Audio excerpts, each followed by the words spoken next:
میں یہ بات عرض کرنا چاہتا ہوں، ہندوستان کے اندر گزشتہ دنوں بی جے پی کی حکومت کی اسپوک پرسن اور ترجمان نے حضرت صلی اللہ علیہ وسلم کی شان میں اور امی عائشہ رضی اللہ تعالی عنہا کی شان میں گستاخی کی ہے، اور مسلمان اس کی پرزور مذمت کرتے ہیں۔ پوری دنیا میں مسلمان سراپا احتجاج بنے ہوئے ہیں، عرب احتجاج کر رہے ہیں، عجم احتجاج کر رہے ہیں، پاکستان سے لے کر یہاں یورپ تک، امریکہ تک مسلمان احتجاج کر رہے ہیں، مذمت کر رہے ہیں۔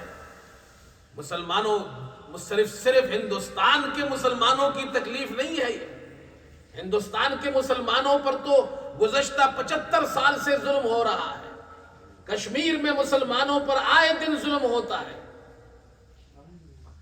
اور وہاں کے مسلمانوں پر زیادتیاں ہو رہی ہیں۔ کبھی وہاں اذان کے مسئلے کو اٹھایا جاتا ہے، اور کبھی وہاں طلاق کے مسئلے کو اٹھایا جاتا ہے، اور اب ہمارے نبی، پیارے نبی محمد صلی اللہ علیہ وسلم کی شان میں گستاخی، اور وہ بھی ٹی وی چینل پر بیٹھ کر ہماری اماں جان عائشہ رضی اللہ تعالی عنہا کی شان میں گستاخی کی جا رہی ہے۔ مسلمان اسے برداشت نہیں کر سکتا ہے، کسی بھی صورت میں یہ قابل برداشت نہیں ہے۔ اس کی جتنی بھی مذمت کی جائے کم ہے۔ پوری دنیا میں مسلمانوں کو تکلیف ہوئی ہے، 2 ارب مسلمانوں کے دل مجروح ہوئے ہیں، اور یہ آئے دن ہوتا رہتا ہے۔ یاد رکھیے، میں ایک بات عرض کرنا چاہتا ہوں، اسلام کو 1400 سال سے زیادہ عرصہ ہو گیا، محمد صلی اللہ علیہ وسلم جو دین لے کر آئے ہیں۔ آج دنیا کے اندر مسلمان آباد ہے، کمزور سے کمزور مسلمان بھی، کمزور مسلمان بھی۔ یاد رکھیے، وہ جتنا بھی ایمان وہ اسلام میں کمزور ہو، لیکن جب بات اس کے نبی کی آتی ہے اور اس کے مذہب کی آتی ہے تو اس کی ایمان کی چنگاری بجھی نہیں ہوتی ہے، وہ برداشت نہیں کرتا، اس لیے کہ نبی صلی اللہ علیہ وسلم سے محبت ہماری ایمان کا تقاضا ہے، اور یہ ایسی محبت ہے جو ہمارے دلوں سے کوئی نہیں نکال سکتا ہے، کبھی نہیں نکال سکتا۔ آپ ترکی میں دیکھ لیں، ترکی کے اندر 100 سال ہونے والے ہیں جب خلافت کا خاتمہ ہوا اور کیا گیا، اذان پر پابندی، داڑھی پر پابندی، پگڑی پر پابندی، حجاب پر پابندی، جمعے کے خطبہ، عربی جمعے کے خطبے پر پابندی، وہاں کی جو زبان تھی اس رسم الخط کو چینج کیا گیا، اسلامی شعائر ختم کر دیے گئے۔ 100 سال گزر گئے ہیں، لیکن مسلمان جو ترکی کے آج بھی ہے، خدا کی قسم ان کے دلوں سے محمد صلی اللہ علیہ وسلم کی محبت کوئی نہیں مٹا سکتا ہے۔ آج بھی ترکی میں آپ جائے، وہاں کا مسلمان جب آپ اللہ اور رسول صلی اللہ علیہ وسلم کا نام لیتے ہیں تو وہ فوراً اپنے دل پر ادب سے یوں ہاتھ رکھ کر احترام کا مظاہرہ کرتا ہے۔ ہم مسلمان ہیں، ہم اس ملک میں رہتے ہیں، مجھے یہاں 20 سال ہو گئے، یہاں غیر مسلم ہے، ہماری اس مسجد میں آتے ہیں، اسلام کے بارے میں سوالات کرتے ہیں، ہم سے ڈیبیٹ کرتے ہیں، اختلاف کرتے ہیں، اختلاف برداشت ہے، ڈیبیٹ کرتے ہیں، مکالمہ ہے، سوال ہے، اسلام کے بارے میں آپ جو سوال کریں، آپ کو اختلاف ہے، اپنے اختلاف کو ظاہر کریں، یہ ساری چیزیں برداشت ہیں، ہم کرتے ہیں۔ یہاں لوگ آتے ہیں، پوچھتے ہیں، ہم سے اختلاف بھی کرتے ہیں، لیکن توہین برداشت نہیں ہے۔ میں یہاں مسجد کے باہر کھڑا تھا، ایک غیر مسلم آیا، انگریز تھا، اس نے مجھ سے ایک بات کی اور اس نے کہا کہ تم مسلمانوں کے اندر برداشت نہیں ہے۔ میں نے کہا بھائی کیوں برداشت نہیں ہے؟ سب سے زیادہ برداشت تو ہمارے اندر ہے۔ کہا تمہارے اندر برداشت نہیں، تم 1,24,000 کم و بیش نبی کو مانتے ہو، انبیاء کو مانتے ہو۔ میں نے کہا جی مانتے ہیں، کہا جو احمدی ہے، یہ قادیانی، جو مرزا غلام احمد قادیانی کے فالوورز ان کو احمدی کہتے ہیں، ان کا ایک نبی ہے مرزا غلام احمد قادیانی، تم اس کو کیوں نہیں مانتے؟ 1,24,000 مانتے ہو تو اس ایک کو بھی مان لو۔ دیکھو، سوال کرنے والا سوال کرے، ہمیں کوئی تکلیف نہیں ہے، اختلاف کرے ہمیں کوئی تکلیف نہیں، ہم جواب دیں گے، لیکن توہین نہیں۔ تو میں نے اس کو جواب دیا، میں نے کہا بھائی ایک بات بتاؤ، تمہارے پاس 1,24,000 پاؤنڈ ہو،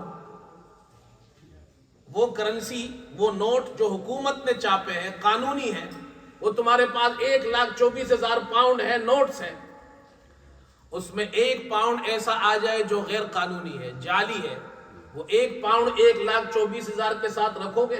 اس نے کہا نہیں رکھوں گا، اس لیے کہ وہ جعلی ہے۔ میں نے کہا آپ اسے پسند بھی نہیں کریں گے، رکھیں گے بھی نہیں، بلکہ اس کا رکھنا جرم ہے۔ کہا جی بالکل۔ میں نے کہا 1,24,000 جو انبیاء آئے یہ قانونی انبیاء ہے، اللہ نے ان کو نبی بنایا تھا، اور جو شخص ان کے بعد نبوت کا دعویٰ کرتا ہے یہ غیر قانونی نبی ہے۔ ہم قانونی انبیاء کو مانتے ہیں، غیر قانونی نبی کو نہیں مانتے ہیں۔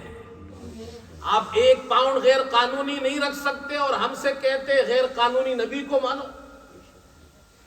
ہم دلیل کی بنیاد پر بات کرتے ہیں، ڈیبیٹ کرتے ہیں، توہین نہیں برداشت کرتے ہیں۔ ہمارے نبی کا استہزاء کیا جائے، ان کے خاکے بنایا جائے، ان کے ازواج مطہرات کی توہین کی جائے۔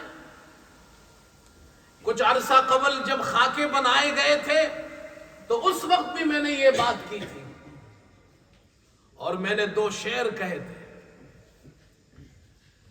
میں شاعر نہیں ہوں لیکن ترجمانی کی تھی میں نے اپنے جذبات کی، کہ دیکھو مسلمانوں کے اندر کتنی رواداری اور برداشت ہے۔ فرمایا، میں نے وہ 2 شعر یہ عرض کیے تھے، محمد ہو کہ عیسیٰ ہو ہم ان کے نام رکھتے ہیں۔ محمد صلی اللہ علیہ وسلم کا نام بھی مسلمان رکھتے ہیں، حضرت عیسیٰ کا نام بھی ہے، بچوں کے نام عیسیٰ بھی ہے، مریم بھی ہے، موسیٰ بھی ہے، محمد عیسیٰ بھی ملیں گے آپ کو، عیسیٰ محمد بھی ملیں گے۔ محمد ہو کہ عیسیٰ ہو ہم ان کے نام رکھتے ہیں، انہی ناموں کی آمیزش سکھاتی ہے رواداری۔ یہ ہماری رواداری ہے۔ آج مسلمان کے بچے عیسیٰ بھی ملیں گے نام کے، موسیٰ بھی ملیں گے، مریم بھی ملیں گے تمہیں نام کے۔ محمد ہو کہ عیسیٰ ہو ہم ان کے نام رکھتے ہیں، انہی ناموں کی آمیزش سکھاتی ہے رواداری۔ اور معزز لوگ دنیا میں نہیں کرتے کسی کو تنگ، جو شریف آدمی ہوگا وہ گھٹیا زبان استعمال نہیں کرے گا، جو معزز انسان ہوگا کسی مذہب کی توہین نہیں کرے گا، وہ انتہائی گھٹیا زبان استعمال کرے گا، جو نیچ انسان ہوگا کسی مذہب کی توہین کرے گا۔ معزز لوگ دنیا میں نہیں کرتے کسی کو تنگ، معزز لوگ دنیا میں نہیں کرتے کسی کو تنگ، شریفوں کی زبان عارف نہیں ہوتی ہے بازاری۔ شریف آدمی اچھی زبان استعمال کرتا ہے۔ ہم مسلمان ہیں، تمام مذاہب کا احترام کرتے ہیں، لیکن ہم یہ بات کہنا چاہتے ہیں، آپ اسلام کے بارے میں آ کر ہم سے سوال کریں، آپ اپنا اختلاف ظاہر کریں، آپ ہم سے ڈیبیٹ کریں، آپ ہم سے مناظرہ کریں، یہ ساری چیزیں ہم قبول کریں گے، لیکن ہمارے نبی صلی اللہ علیہ وسلم اور ہمارے قرآن اور ہماری امہات المومنین کی اہانت، ان کی توہین اور گستاخی ہم سے برداشت نہیں ہے۔ اس لیے اب ہمیں یہ چیزیں آئے دن ہوتی ہے۔ آج مسلمان سراپا احتجاج بنے ہوئے، اب ہمیں کرنا کیا ہے؟ ہم اس ملک میں رہتے ہیں، قانون کے دائرے میں رہتے ہوئے آپ مذمت کریں، احتجاج کریں، اور جو لوگ کوشش کر رہے ہیں وہ سب قابل تعریف ہے۔ آپ زبان سے اپنا احتجاج ریکارڈ کرائیں، آپ تحریر کے ذریعے احتجاج ریکارڈ کرائیں. بہت سے ہمارے ساتھی جو ہے وہ دوست احباب مختلف اس ملک کے اندر مختلف شہروں کے اندر انہوں نے وہ کچھ پٹیشنز وغیرہ وہ بنائی ہے, ایک دوسرے کو سینڈ کی جا رہی ہے کہ یہ انڈین ہائی کمیشن میں بھیجا جائے, اپنا احتجاج ریکارڈ کرایا جائے. تو اس ملک کے اندر رہتے ہوئے ہم اپنا احتجاج ریکارڈ کرائیں ہر پلیٹ فارم کے اندر. اور یہ مطالبہ ہے کہ یو این تک مسلمانوں کے تمام لیڈرز یہ آواز پہنچائے کہ کسی بھی نبی, کسی بھی مذہب ماننے والے, چاہے وہ عیسائی مذہب ہو, یہودی مذہب ہو, مسلمانوں کا مذہب ہو, کسی نبی کی گستاخی نہ کی جائے, کسی بھی مذہب کے کتاب کی گستاخی نہ کی جائے, مقدس ہستیوں کی گستاخی نہ کی جائے. دنیا کے اندر امن و امان برقرار رہے گا, ورنہ اس طرح کے واقعات ہوں گے یہ اس دنیا کے اندر فساد کا ذریعہ بنیں گے. اللہ تعالی ہم سب کو ہمارے نبی صلی اللہ علیہ وسلم سے سچی محبت اور عقیدت کے اندر مزید اضافہ نصیب فرمائے. وآخر دعوانا الحمدللہ رب العالمین.